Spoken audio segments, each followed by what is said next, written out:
nous avons dit avec quelques forces secrètes des vérités. C'est un scandale ce qui s'est passé quand même dans l'hémicycle. Et j'espère que vous allez montrer les images et surtout faire entendre des propos qui ont été tenus. Il y a eu des insultes, il y a eu de la diffamation, il y a eu des agressions verbales. Et on vous empêche après de parler. Vous avez un discours de 30 minutes. Ensuite, vous avez les deux présidents de conseil consultatif. Puis vous avez Madame Panchard, plus vous avez Monsieur Losmar. Tout ça, pendant 2 heures, vous le subissez. Et je vous demandais à faire entendre votre différence. L'opposition représente quand même plus de 45 ou 6% des voix, quand même. Je ne sais plus, mais bon, on représente quelque chose. On vous empêche de parler.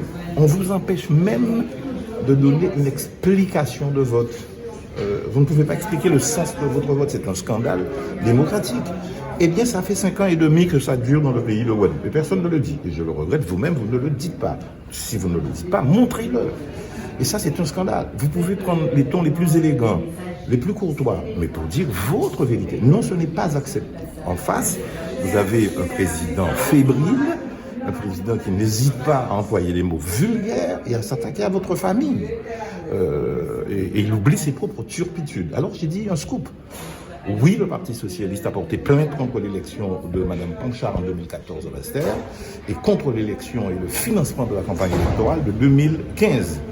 On le sait, dans les affaires qui sont devant le tribunal, tous les chefs d'accusation ont été retenus, sauf un. Financement illicite de campagne électorale à Bastère et surtout lors de l'élection régionale. Compte tenu de du contenu de cette plainte et de ce que nous savons, M. Chagus sera rendu inéligible. Je le dis. Et ce sera un bien pour la Guadeloupe. Bon, en tant que président de la commission de finances et premier vice-président, je me contenterai de mettre en avant le compte administratif qui a un excédent de plus de 8 millions.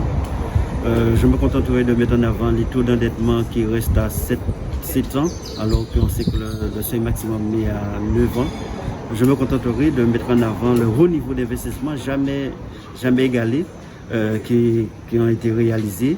Et je me contenterai de dire que le budget exécuté à 90%, ce sont tous ces ratios qui donnent les indicateurs nécessaires sur la situation financière de la région. Et à ce moment-là, lorsque vous avez une région qui est la principale collectivité, une situation bonne, cela permet de pouvoir accompagner l'économie et mettre en place toutes les stratégies possibles.